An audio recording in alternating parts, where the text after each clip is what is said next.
I think the honorable thing for our species to do is deny our programming. Stop reproducing. Walk hand in hand into extinction. One last midnight, brothers and sisters opting out of a raw deal. Do not trust any friends or family members. I repeat, do not. So, what did you guys do today? Just worked and shit?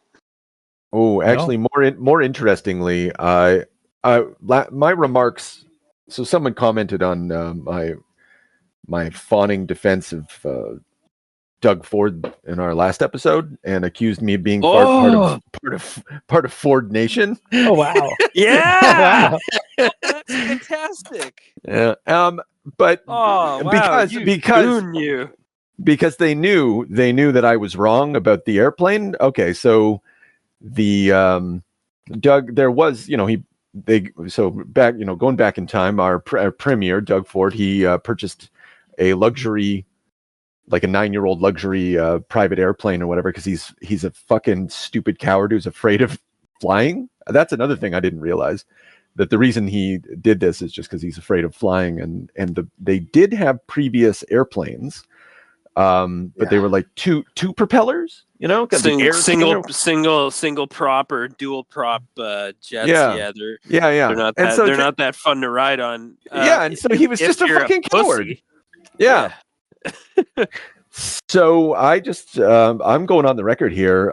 Fuck Doug Ford and fuck his plans to take over the waterfront and the island for fucking airport, and fuck him. And hey, actually, you know what he just did today?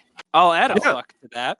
He just put through some fucking kind of weird privacy cover up where no one's allowed to have their phone records or emails and shit. That was just this morning.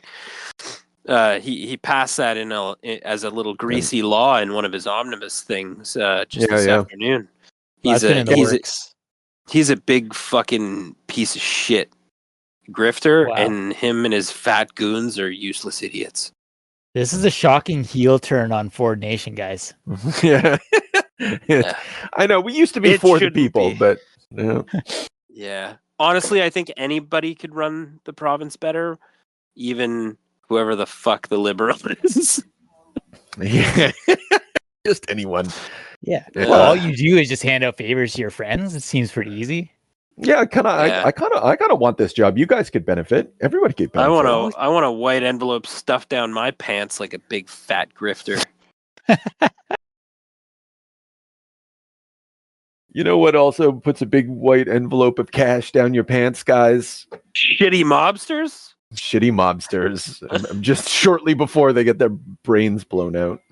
I can get their heads caved in with a bat. Here on the Extinction Agenda with James. James. And Chris.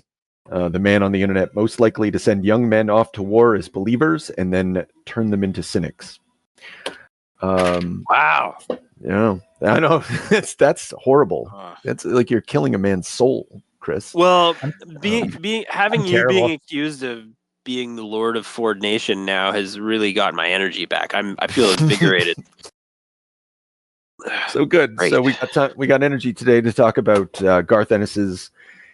This isn't the last time we're going to talk about Garth Ennis's Punisher universe, right? But this is the end of the Punisher Max series, issue 50 to issue 60. Punisher, yeah, a lot of punishment from August 2007 to August 2008, and so we got two artists. Issue 50 is done by Howard Chaykin, and then the rest of this bad boy is done by old Parlov, Goran.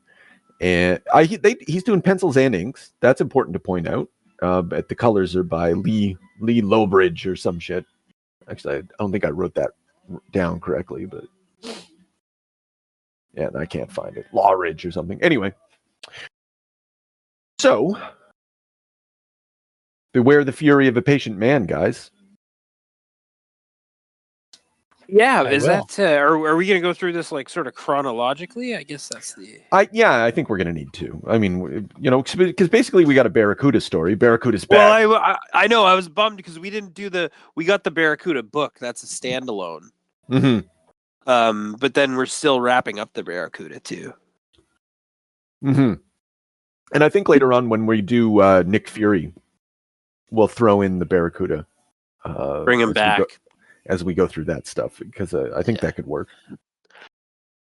I like the Barracuda. Yeah.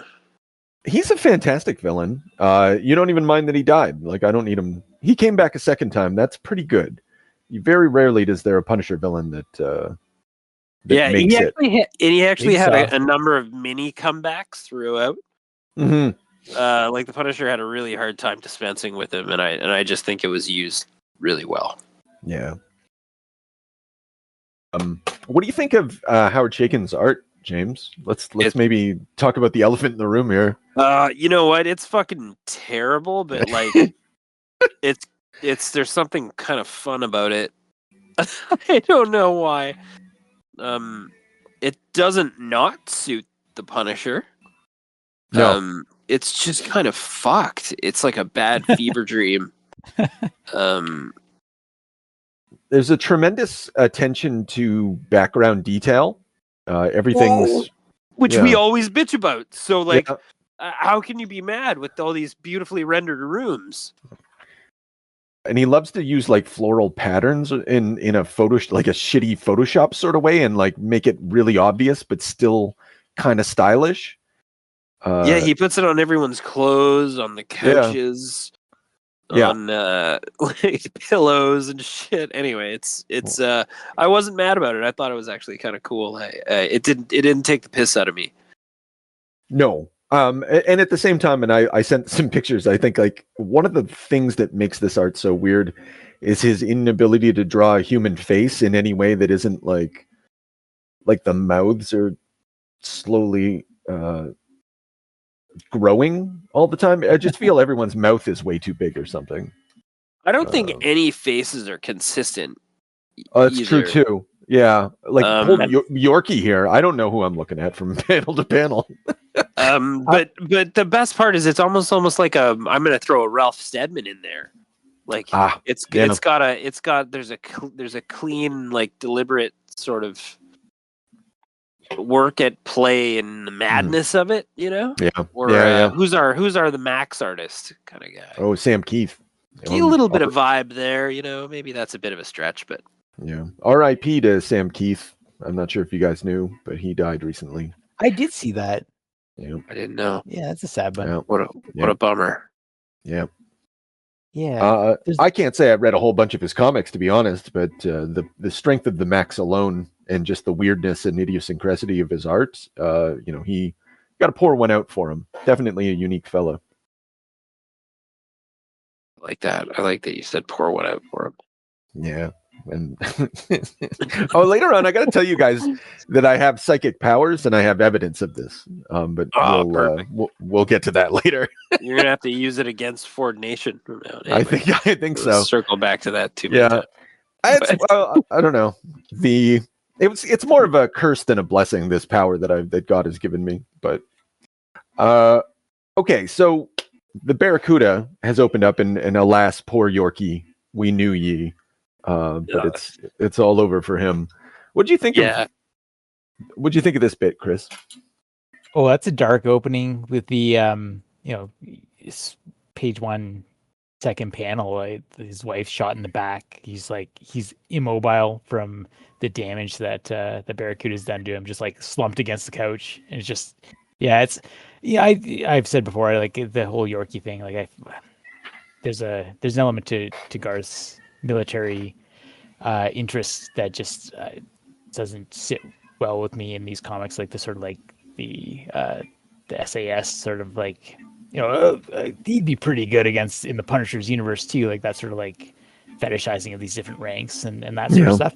Mm-hmm. But seeing him like sprawled out there, just like having to take this home invasion and the shock of Barracuda being back, it's a lot. Like it's a gripping opening. Yeah. And then we get Frank's woken up from a dream. And I guess one thing that we have to think of, or one thing that I haven't been doing, because this is all one long story, the long, cold, dark.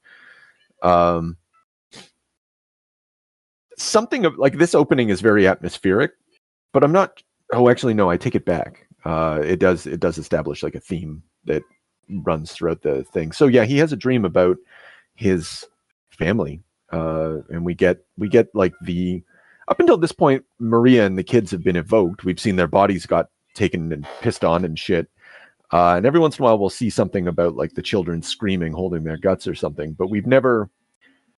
This is maybe the deepest we've got into Frank's trauma and like that his fridging, the pain of being a fridged man, the god of fridging. And Garth pulls it off really well. Yeah. I love I think there's a real unsettling implication here. And even if he explicitly says it, that like his true home is war. And in the darkest possible way, his kids pulled him back home because like he now has the eternal war. But it's sort of like an understanding that he was never really meant for this life. And even in the in my dream, I'm old and fat and slow and it's perfect. But then he's like defending, like his wife's like, oh, some guy got 5 years, and like it's the system, honey. Like they got him for the most that he can get, that they could punish him for, and then it's that's like it's like front and center of his like oh god, what an awful nightmare. Yeah, I'm a moderate conservative. Yeah.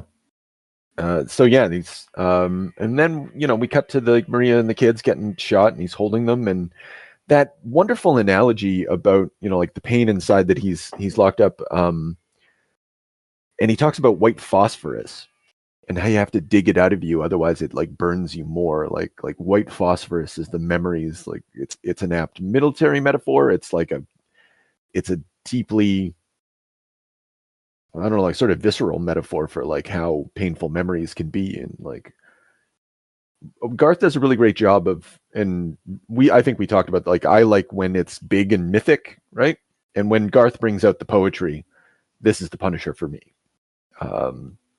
So his Wagnerian pain is known to us, and then he goes shooting, and it turns into gun fetishism. At that point, it's such a rich stew, and it's like this is all the stuff that makes the Punisher.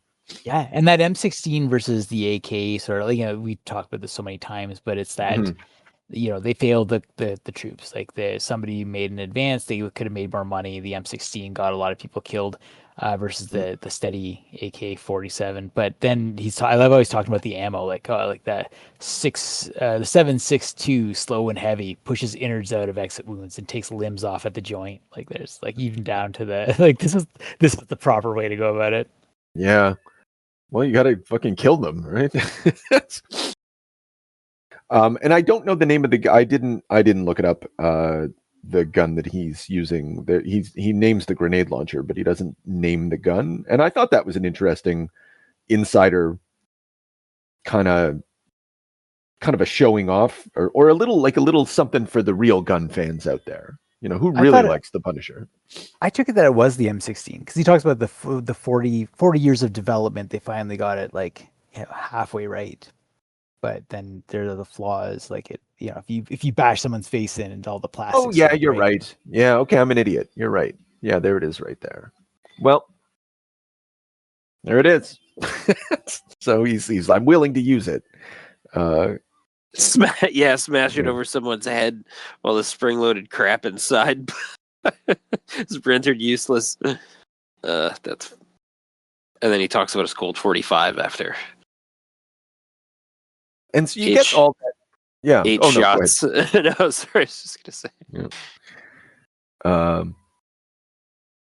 Sorry. And then, but like, okay, so there's all this heavy shit, and then it kind of it doesn't devolve, but like the register changes, and now we're back to regular Punisher shit, and he's just like in a room full of.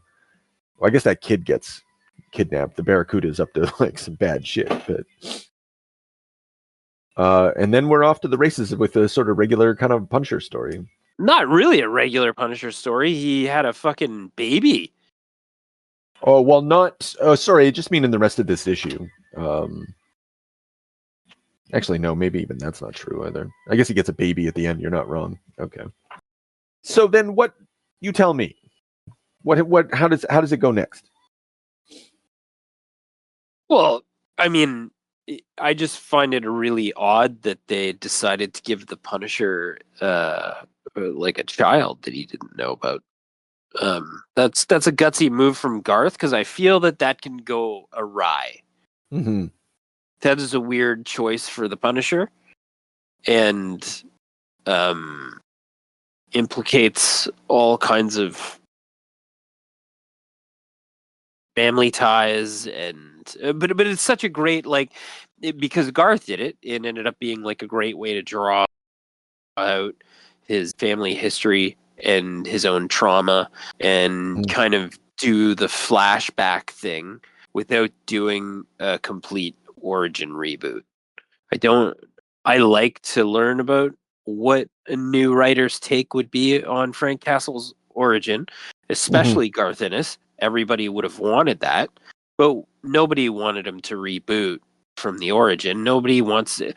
For whatever reason, I get Spider-Man's origin shoved straight up my ass. It's true. Fucking over and over and over again. And we can't hire a fucking writer out of college smart enough to do something like this. It's just like, run a plot, run your story, run your characters, weave your military magic throughout. Even the Barracuda story touches on all it's got little threads that go through all the rest of the books here. Yeah. And it's so fucking good. And then all he did was added this kid that should have been an absolute plot MacGuffin and fucked up everything, but it didn't, because it let him play an origin story, sort of just little snippets, enough to really kind of horrify you. You know, I don't know. I just thought it was great, and I was surprised because he drew some heartstrings out of a Barracuda story, which, you know, previous to this was probably gonna. If you would have told me that was gonna happen, I would say that's difficult to believe. Okay, so I'm sorry. I wasn't meaning to say that this is like The Long Cold Dark is in any way like an interesting story, or like not powerful, because I do think it has its moments. I just meant, though, he's going to kill a bunch of mobsters in a room next. You know, like, it's not like the things that are set up, they you know, do, and then like the plot kicks in, and then it kind of goes down a register. But then Garth always kind of brings it up again. So when the Barracuda finally captures him, and we're wondering, like, what is everything added up to? What's he been doing in the background? He seems to have stolen a kid. And then he says he's like trying to think of ways to fuck over the Punisher. And then, you know, congratulations, it's a bitch.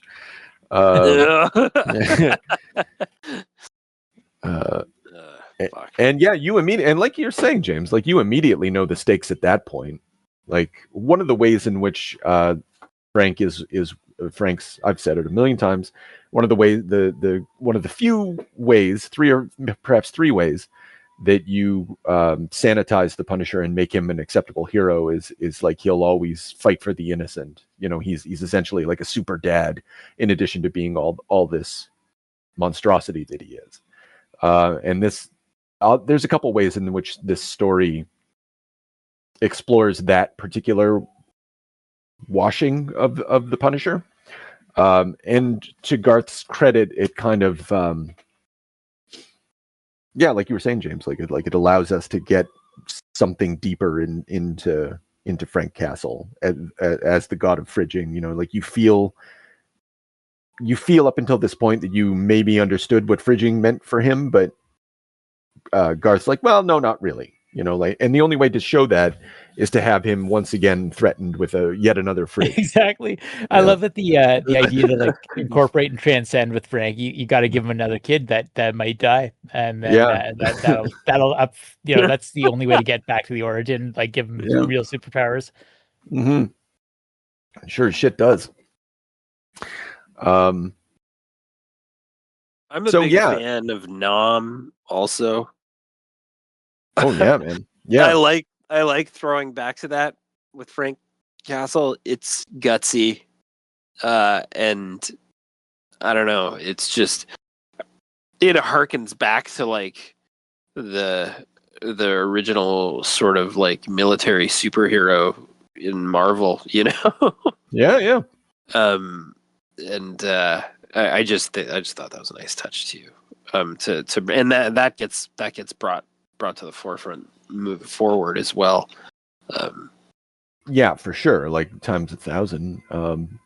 But actually, now that we're saying this, though, I'm realizing that these last issues are all like, even though it's the end of the series, it's actually the beginning of the series, because we're getting finally the origin as everything's coming to an end. I'm just saying the same thing a different way.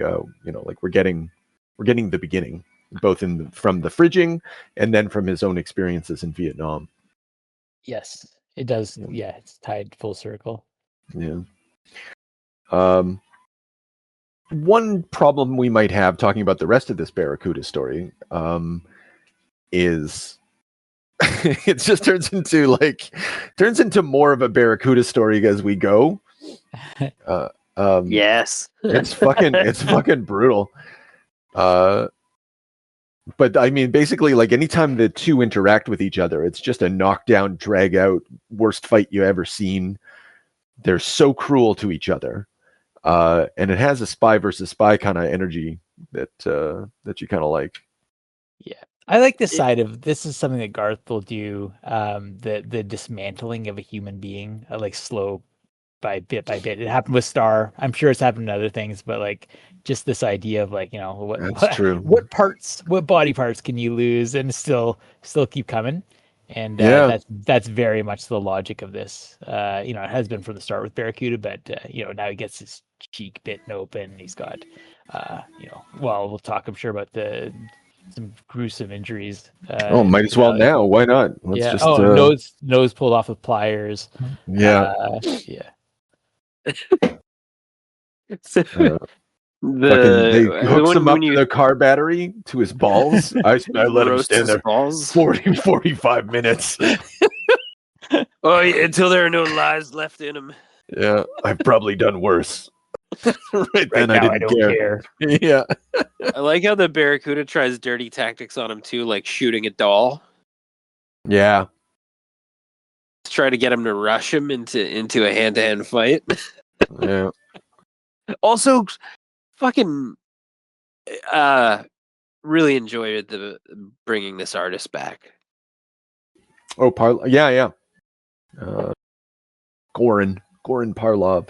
Yeah, no, it's fantastic. Friend of the podcast, he informs me that there was, at the time, people were upset that this guy was drawing it because it wasn't it is more cartoony than what you got at the beginning of the series.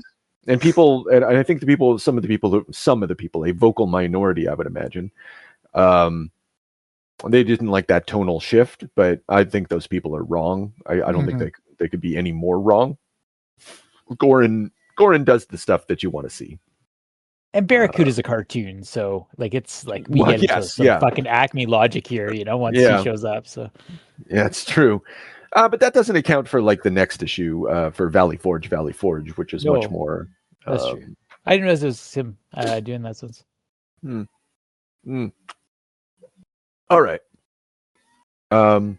So okay, Punisher's child is the child of O'Brien. Ooh. So this is what you were saying, James. Like they're just continuing to tie up all the threads. Yeah, because she was in their Russia mission. Yeah, right? And they had the wild night in a cave or whatever. Yeah, yeah, that's right.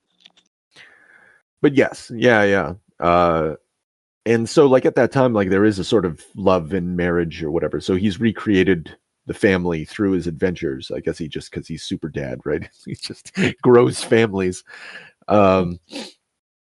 And for complex reasons, the child was given to O'Brien's sister, and O'Brien's sister, kind of connected to Yorkie, and Barracuda got to Yorkie and steals the kid. And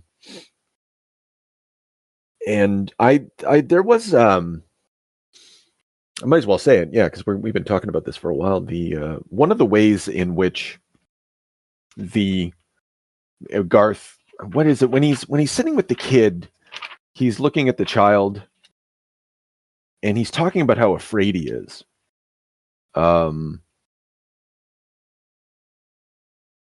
and I can't find it at the present moment, but he was like that fear, that fear that you for your child, right? Do you guys know what I'm talking about? Like this, Yeah. the scene. Yeah, that's when he switches off and breaks the handcuffs.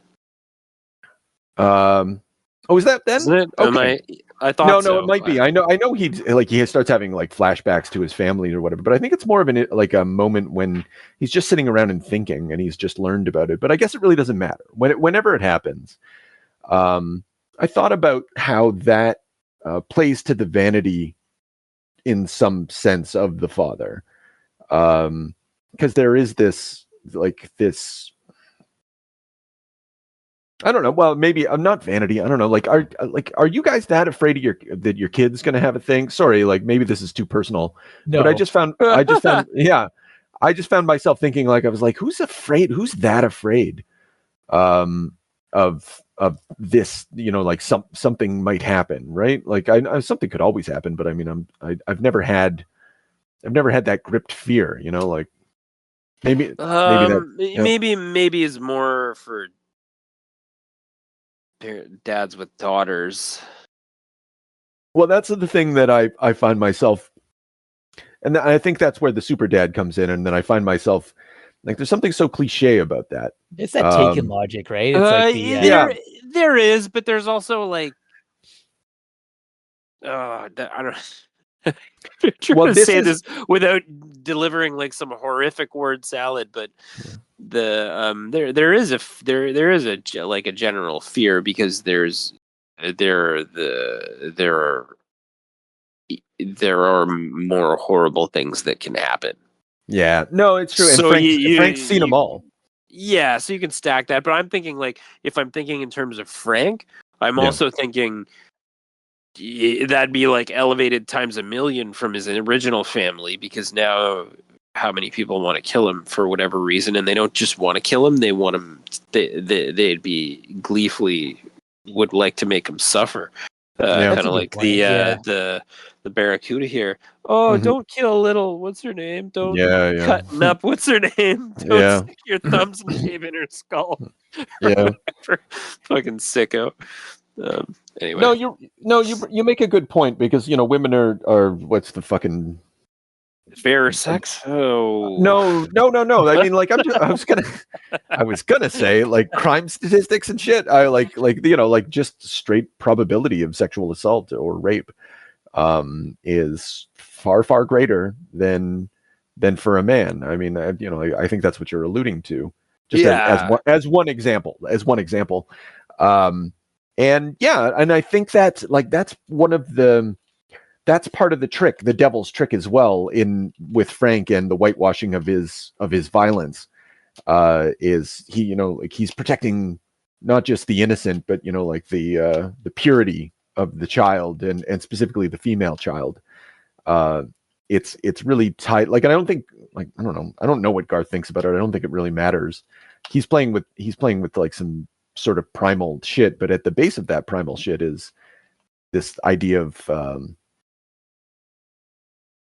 I don't know, the crusader or the defender, Yeah, I think it's interesting too in the war, like in the war vet versus war vet, that there's even some kind of like backstoked honor system to the Barracuda, especially when they're having their like M60 fight, and Frank finally gets whatever little baby Sarah back or whatever, and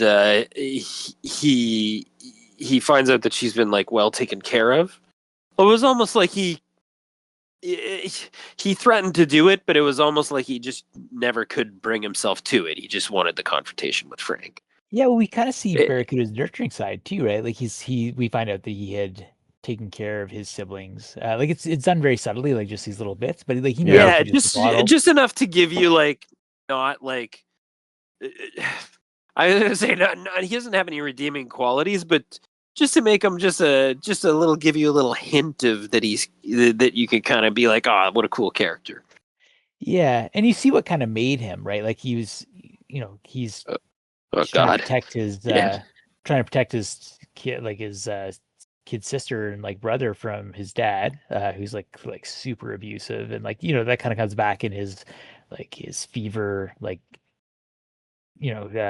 breakdown when after being shocked in the balls for 45 minutes, and Madness is on his side now, but he's kind of like he's coming through, just like, oh, you're gonna get it, and he's having all these flashbacks to like all of his life and all of his childhood, and like how he had to, or how he felt he had to become take it out on the world. And there's a different, it's kind of trauma versus trauma. So getting back to Spy versus Spy, like he has like familial, like domestic abuse trauma and a bunch of other stuff. I do know that Barracuda's story is quite incredible. But it is sort of like this story kind of pits two types of trauma against each other in some way. And the one is, I guess, is Anchor. And I think this part, like when you talked about the threat, like what it is about Sarah, that it's the threat that he's going to be connected to humanity again, and that's the thing that the Punisher can't be. That's the Angel of Death won't allow that, and will probably take it from him at some point too, right? So it's both it's the liability of having connections, and it's also that need to protect. Well, I love how he puts it, and this just kind of reinforces what you said. That was the real problem, far beyond being found by scum like Barracuda. Wherever I took Sarah, whatever kind of life I tried to build, a day would come when I'd read the paper or watch the news and see something needing to be done. I think it's also really powerful and just to jump quickly to the very end, but when he's giving back the kid, and he's like, the sister asks, what was she like? What was O'Brien really like? And like he was sad and lonely or whatever, something like that, or strong and sad. But then he gives her that memory. It's like, I try to kill memories like that, but you could do something with it if you like. Yeah. Yeah, I don't know if there's like actually that. Is there additional things to say about this story other than that? Really, phenomenal violence. Phenomenal, just incredible. Something about that. He just loves to take an axe to the Barracuda. His arms are so big too. So like when Parlov. Sorry. I made a point of showing Julia those pages. She's like, Jesus Christ. But yeah, like one arm off, two arms off. He's still going, wants a piece. It is funny how big Parlov draws the Punisher's arms and Barracuda's arms. Like these people are impossibly big, which adds to the cartoonishness of it. But it also like makes sense. Like they need to be tremendous monsters.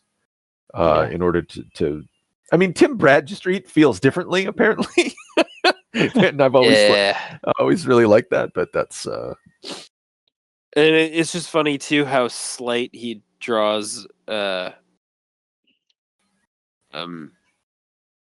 guess it's not O'Brien; it's her sister. Yeah.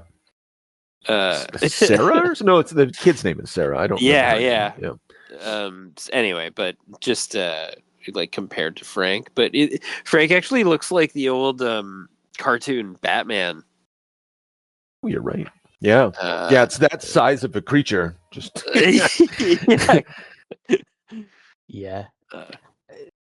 Just one last thing I wanted to comment on. Of course. Funny how the Claymore keeps coming up, and like there's that guy who gets tossed down the stairwell in the initial ambush. That's what a great, and like the like geyser of blood that comes out. But one of those in a stairwell is something special. Eardrums ruptured. But then it when he finds the car seat, it's rigged with one of them as well, and he's at danger of blowing the whole car. It's just, I don't know. Even even the cover of one of the issues, front towards enemy. I thought that's maybe why you brought it up. No, it just feels like there's something in that phrase. I guess maybe it is the phrase. That's the Punisher's mindset. That's the inevitability of this conflict with Barracuda. Yeah, and it's that like the tie of that shared military background. Yeah, and I guess maybe I do have one more thing also to say about it. When he's fighting the Barracuda and they're shooting each other car to car, before I think he captures the Barracuda, or is it after? No, it's after, and the Barracuda gets out. Yeah. And there's a interdepartmental rivalry comes up. Nice work with the pig, motherfucker. Where you go to school? That would be Quezon, spring of '68, and then you get his dialogue, and he was like, "You fucking army puke," and I love that. that's just the perfect little, just a dauble, of dauble's not a word, of military bravado in there. You gotta love that shit. Makes sense. Well, it's just to let you know that he's a leg up on training, also. Yeah, compared to the Barracuda's past military history. Yeah. And then also the fact that he hits the Barracuda through the cars because he knows what he's doing. Because he knows what he's doing. Yeah. Anyway, it was a cool little detail. Yeah, and and while we're going on about it, like whatever anyone wants to say about Goran Parlov's art, like its cartooniness, his weapon, like his gun use, is very. You feel it. You can see the strafing action of it or whatever. He has a fantastic capacity for action, and it never feels static. It's always alive, and it's always animated. You can tell everybody's feelings. The backgrounds are never slouched on. There's space when there's supposed to be space in order to control time. Wonderful storytelling. And him and Garth cannot. They don't do any wrong. As we will see, as we move into Valley Forge, the closer. We'll go with James. What did you think of this one?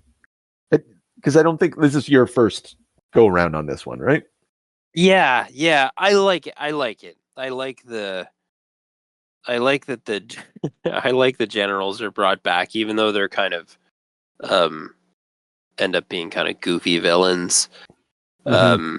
I like the layers of the generals that are implicated in the Mother Russia operation are the ones that hired the Barracuda, are the ones that default to this new plan to hire, not to hire, but to like basically bring in like sort of a Delta force to bring Frank in because he doesn't think he'll kill them. Yeah. And then it's just like it's a nice little tale, and then only to find out Frank's got the evidence against them, and it's just it's well done. I don't know that I care for these big, I'm just gonna be the guy that everyone probably expects to say this, but I didn't care for the heavy text pages. It really takes a piss out of the comic book experience. It is. You're right. It becomes more of a collage or something like that at that point, and that's fair. And I get it. And I wouldn't say that the text pieces in this are especially good.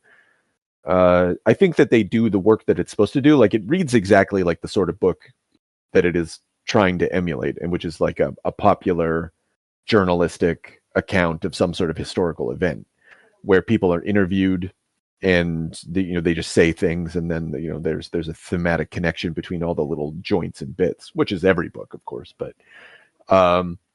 he just captures the tone really well. But it's not like a great type of.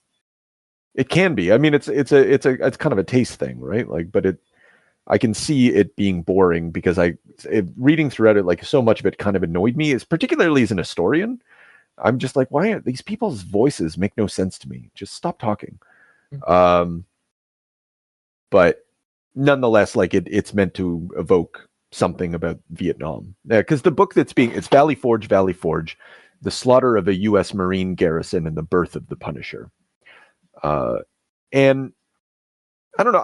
I know I'm saying a lot, but I think that this basically he's been writing an airport thriller this entire time, and now he's like, what would be really cool if I did like this meta thing where I'm a meta public intellectual journalism type thing that is about the Punisher within this airport thriller, like two books that you would buy at the airport merged into one.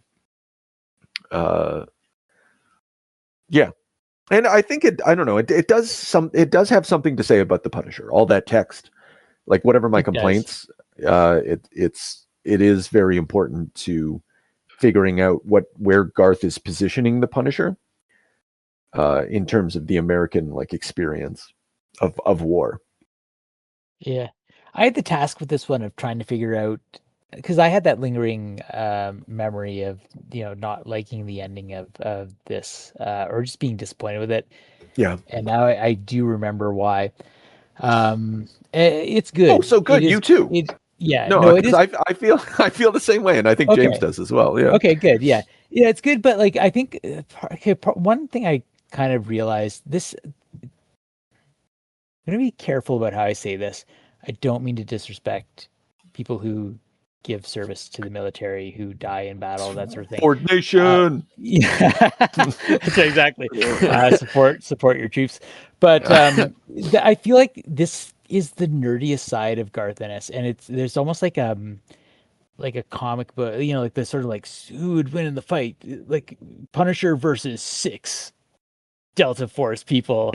Right. That's not good. I think that all the mobsters are more dangerous than 6 Delta Force guys. I think that a base full of Russian special forces are more dangerous than 6 Delta Force guys. Like, it's just sort of like, it's hard to That's follow. A very good point, Chris. Yeah, it doesn't feel like the appropriate ending to this. Yeah. I think what he wants to say is that, the wrinkle is that he can't kill these people. His code won't let him. Otherwise they'd be fucking dead. Yeah, exactly. So like that's why it's any sort of a contest at all. But it's just and I understand that we're coming full circle. I understand that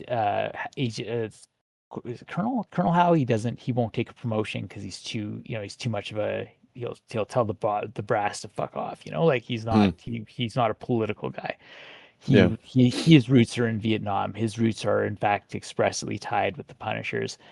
And we have but again, it's a sort of like the ultimate sort of revelation is that maybe a man of honor in the military wouldn't respect what Frank does. And like that, I don't know. Yeah, it just all feels a little forced to me. Okay, so I did have a similar feeling, and I think like by the end of the conversation, I'll get around to like how I kind of reconciled that. But you're right, and it kind of ties into like we don't even have to get that far. It ultimately ties into Garth's hobby horse about American military corporatism versus like national honor or some shit like that. I was just thinking, like, yeah, I agree with James that part of, like, this feels like some kind of collage. It's we have the large text interruptions that are that novel. We have like one of the issues is basically just us hearing what's his name, the CIA dude, the scumbag guy. Yeah, I know who you're talking about. Yeah, I don't know. Rollins. Like just confess the things that we already know. Okay, It's just like we're treading water. We're coming, and the action is being sort of constantly interrupted by the looking back to Vietnam in a way that doesn't really deal a lot with Frank. Even coming back to the generals, they're not very interesting. Like watching them talk, it's not like. I just needed like a fewer pages so they were more mysterious or something, because they're bumbling oafs, and they've set up like it's very frustrating. I like I think what's being expressed is how Garth's anger at the basic idea that all these competent men will be set upon the world by incompetent men, racist grandpa, but that's not like it. It's funny until it's kind of repetitive. I think I'm just saying what you were saying, Chris. Like, I think we'd already seen these guys. Yeah. Yeah, that's a different angle. I was just waiting for them like golfing just to say, "Hey, want to see me hit this drive?" Like, yeah, you get that feeling. Now watch this drive. Yeah, and they all look like J. Jonah Jameson. I like that. Or they're actually no. One guy looks like J. Jonah Jameson. Yeah. So yeah, you were saying, Chris, like the things going back to Vietnam, like the explicit connection to Vietnam in this one is, it feels out of left field, strangely, from everything that we've seen up until this point. Like obviously we've evoked Vietnam or other wars, but it's kind of, and we of course in Born or something like that, right? We're going to go back to Vietnam like for the origin. But to come back to it here after everything that we've been through, it feels weird. It feels like this should have been like the halfway story instead of the closing story, or something. I don't know. Yeah. The one thing that I would give this, I think that it does really well, or well, does, I don't really is superfluous there, but Yeah. Garth is using it to reflect on what was then the current war in Iraq. And you have that opening scene with Nick Fury watching CNN. Yeah. We're doing they can't just wave a flag in front of my face anymore and expect me to jump. And I think that's what ultimately this work is doing, giving you that,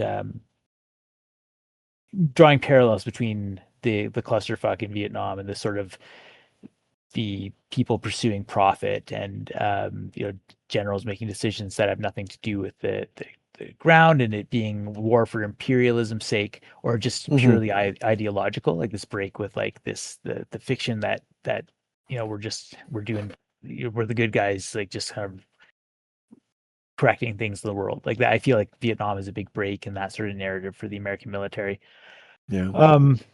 And that there are some things here that explicitly tie by the end of this into Howe's mission, and his, I get, like, here's how I take, by the end, like they've captured Frank.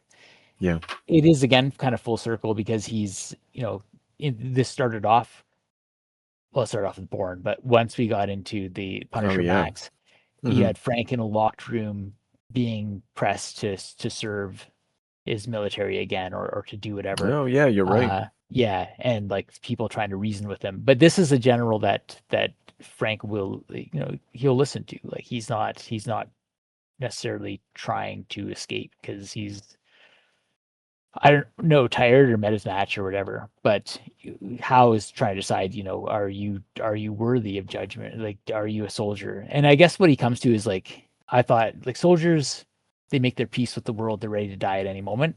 It's almost like a Sopranos kind of thing or whatever. But then he's like, I think he decides to leave the gun with the Punisher and let him take his chance against those generals who are coming to kill him. Well, because those generals, so one of the thing, okay, so the Punisher, okay, what does Vietnam represent within the Punisher story? Is the Vietnam represents, as this book shows us in the Valley Forge things with that guy's like, they took America from me. I wanted what my father got. I wanted an honorable war. And Vietnam is taken to be like a non-honorable war, that made not honorable by and I wanted to read more about this. There's actually a book about Pentagon capitalism that's due to come out in August. And I really had wanted to read that before getting to this, because like I just want to know like what is, like, is there any truth to this history about like some sort of degrade, like that Garth always talks about the M16, it was horrible and it's all the Pentagon and blah blah blah. And I understand it to be the case that there is a real history there, but I just wanted to understand it a lot better. But so there is a shift not only in the type of war that's being fought, and the reason, well, not actually, well, I'll get to that in a second, but in the way in which materials for the war are produced. And that's the enemy. And we've talked about this before. And these generals represent that they embody that drive within the military culture to make things cheap and not care about the troops, that kind of thing. And Howe comes from that. He too was there in that moment of trauma. He probably went to Vietnam as an honorable man in Frank's estimation or whatever, and Frank sees that he stayed honorable. Now we learn that he stayed honorable because he encountered Frank, the god of whatever, and that sort of inspired him to end up in the special forces and then to encounter Frank. And so the two things that they see in each other are the good war, the war of the father, and the generals are the betrayal of that. And that's pretty cool, like that, like thematically that all works. But it doesn't. I had a lot of troubles figuring out what, if anything, that would have to do with the Punisher as a concept. What does that have to do with fridging? What does that have to do with fridging? So then, sorry, I know I'm my usual sort of talking a lot, but I read a book called Total Defense: The New Deal and the Invention of National Security. And so listen to this definition of national security from 1962. Or 65, sorry. A dozen years later, political scientists Morton Berkowitz and P.G. Bach emphasized ideological factors almost to the exclusion of territorial. They say national security, they wrote in their influential 1965 textbook, quote, can be most fruitfully defined as the ability of a nation to protect its internal values from external threats. Amazing. And so this concept of it's kicked off a lot of thoughts, but basically, like, Frank represents American national security circa 1930, like Roosevelt national security concepts, and maybe some early Cold War ones. But by the time Vietnam happens, like, national security has started to turn into the sort of like, we're shifting more towards homeland security and shitheadery. Not that this isn't shitheadery, but Frank represents, like, he's a New Deal thing. Like, he's like Superman in that sense. He's like Captain America in that sense. And I think Mark Millar got that right in a way that I didn't realize. I always thought it really bugged me in Civil War, where Captain America's like, in a different war, I would have been like him. And like, now actually I see that the answer to that is yes, he actually would have been, because Punisher is an avatar of the American national security myth. And this story dramatizes that without really saying that. And I found myself thinking it was really smart for that reason, but the book doesn't give you that. But with that little kind of umbrella, I was like, okay, this all fucking matches. I think it does a little bit, because there are, in those sections, the history sections, like, there's almost a suggestion, I don't know if this is true, but there's almost a false flag kind of story that he tells about the start of Vietnam, where people will say it's these like the American ships were fired in the Bay of Tonkin, and but then actually, like, there's were they fired on? Like, no one can confirm that. Did we just sink these ships and, like, call it a war? Like, it doesn't say exactly what it thinks the conspiracy is or whatever, or if there is one, but it does sound like, at the very least, like, just a gross mistake. Yeah, that's like, no, I think it's established as like a genuine. It's one of those conspiracy theories that is true. Okay. And I don't remember the specifics, but I have read about this. Doesn't surprise me. I don't know why you'd be attacking, like, a superior force like that. I mean, there's history so complex. So as I understand it, it was like there was a miscommunication at first, and then there was maybe some sort of scuffle, and maybe something happened, but also it was exaggerated by the White House and used as a pretext for entering into Vietnam. Mm-hmm. So there's a little bit of ambiguity about it, but also we know for a fact, I understand it to be that we should understand it as a fact that it was a rock, right? They got WMDs. Everybody knows it's bullshit. Yeah. And Garth is drawing that line directly. And I think an interesting thing, like, Valley Forge is, I looked this up. I didn't know this. George Washington's base camp. But in a sense, that's the birthplace of America through war. Yeah. But now this is the birthplace of a new America, like this sort of new America under the corporatism of American military that extends to Iraq. And I think that's what the bigger picture of what Garth is tying together in the story. But again, like, take all of that, and that's fine. But then we have to remember he's a serial killer who's powered by fridging, and you're like, well, what is this? Like, I don't.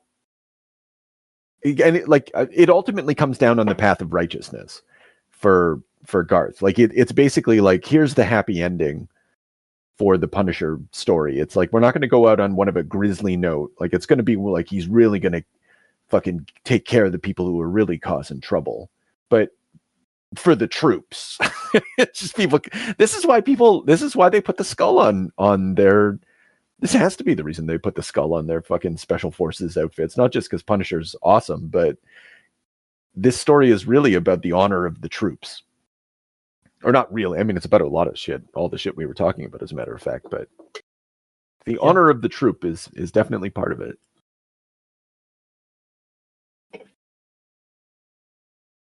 Yeah. I think this guy's Oh, go ahead. I was going to ask James what his favorite part is in this book, which is admittedly a little letdown considering the action that we've had up until this point. I liked the twist. Like, I like the twist of the general, like, that, because this is my first go through it. So when Frank was revealed at the very end to be like the one that was one of the guys involved in saving his life, I was like, oh my god, I don't know why I felt silly for not seeing it coming. Oh no, I didn't. I didn't see it coming the first time I read it either. It was such a beautiful reveal for me, and then also, like, I really liked the Delta Force guys. Like, I liked Woody. I thought he was really cool, and he was just like underprepared and like shocked by Frank's tactics against them. And then I liked his, obviously, you guys know me. I gotta throw to the alien moment. Yes. Where they found out that, I guess it's like Claymore splatter all over the back wall. And he's like, I always remember I admire him for his purity. Yeah. Oh, like, shit, you're right. Yeah. Referring to Frank. Yeah.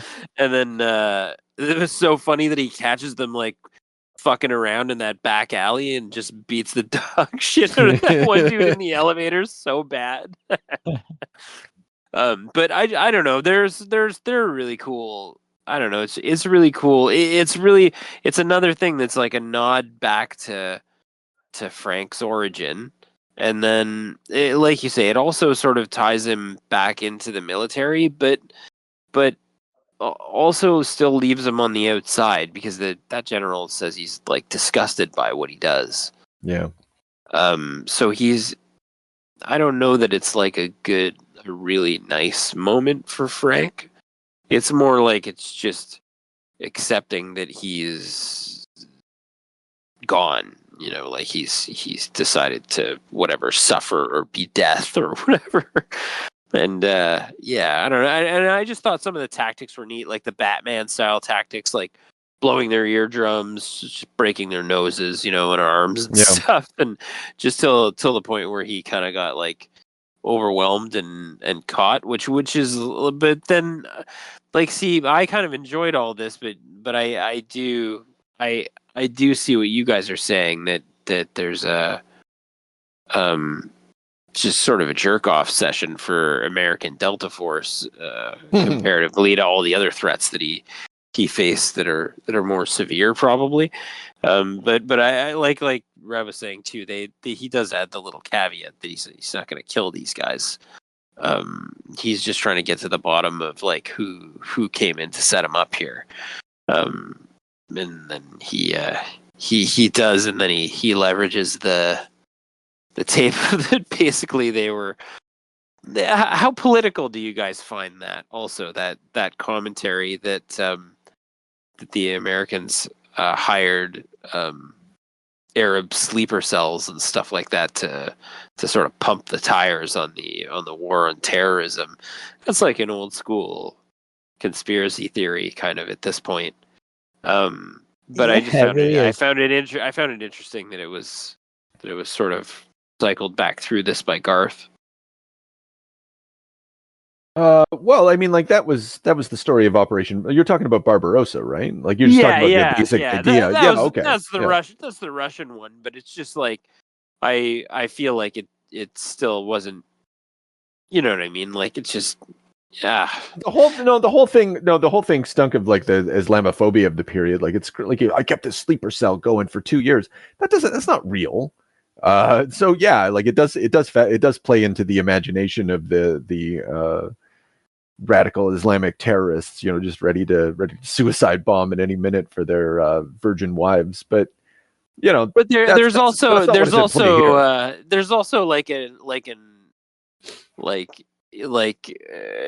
sort of like apologizing for it and blaming the Americans for attacking themselves. Sort of, there's a little, I don't know. There's a little edge to that, Yeah, no, it's true. I think what Garth's really pointing to in that moment is the probably like America's experience with the Mujahideen in Afghanistan, and then some of those same fighters, such as Osama bin Laden, coming back and doing what he did, or what he had others do at any rate. Anyway, yeah, you're right. Like that's all there, but I mean, like that's not what is play here. But when Howe gives the Punisher the gun, it's not just that he's like, he says you're disgusting, but he's also like, he hands him the gun because when I watch that tape and I learn about the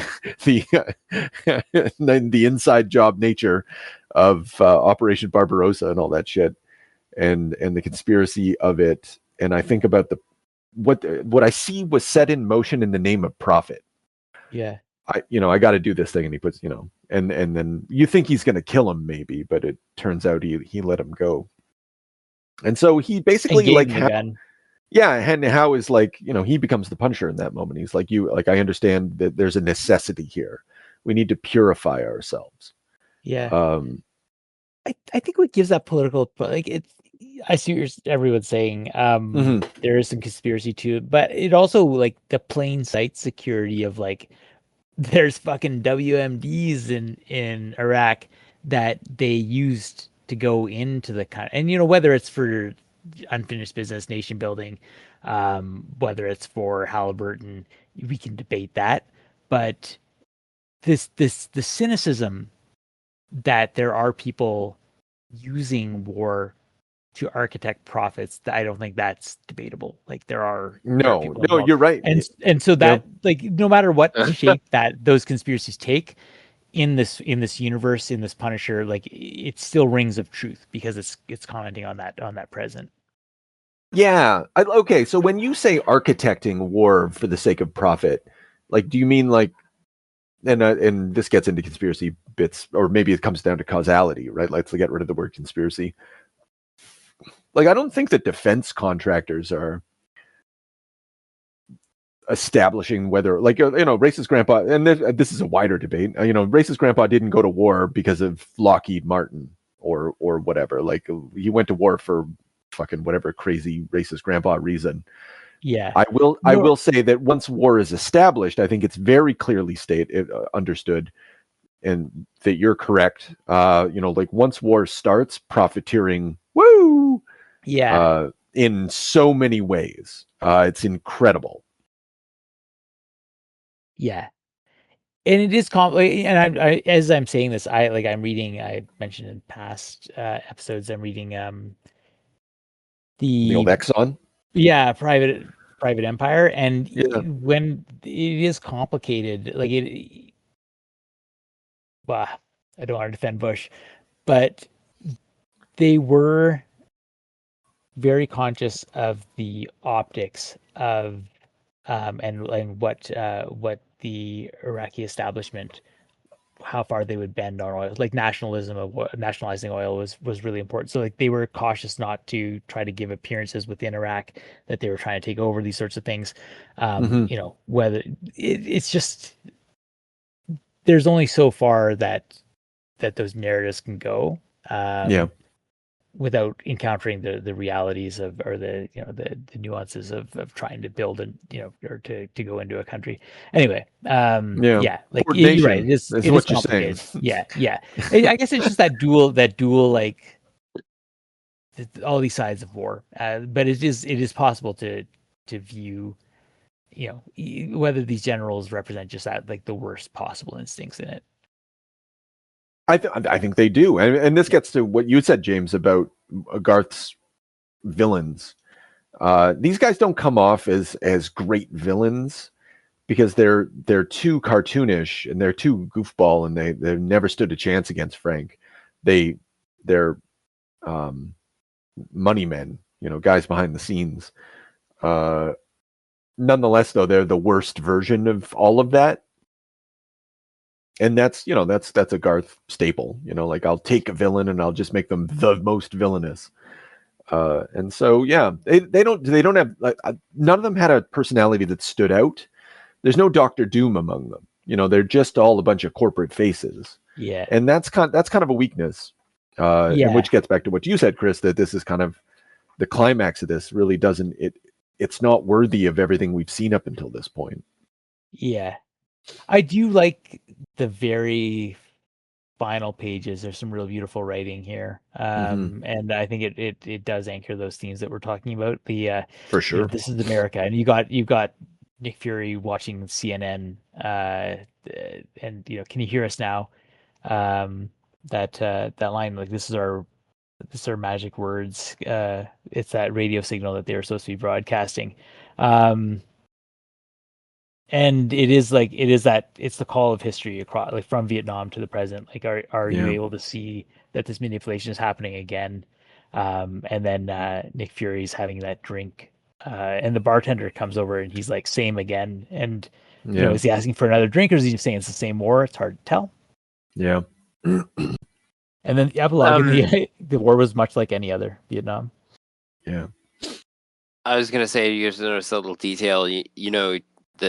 The part that you guys like, the poetic sort of gun porno that started this set off way back in the Barracuda arc, when he's talking about his Colt 45 and how it doesn't kick like a 9mm, and each round does twice as much damage, and he's just talking about his 45, right? Yeah. And this is the gun that the general leaves behind for him. It's the 45 with 8 shots, one for each of those guys right in the forehead. Oh yeah. And it's fucking just nice. Oh, yeah. Up. I just thought that was such a dope detail, and I don't know.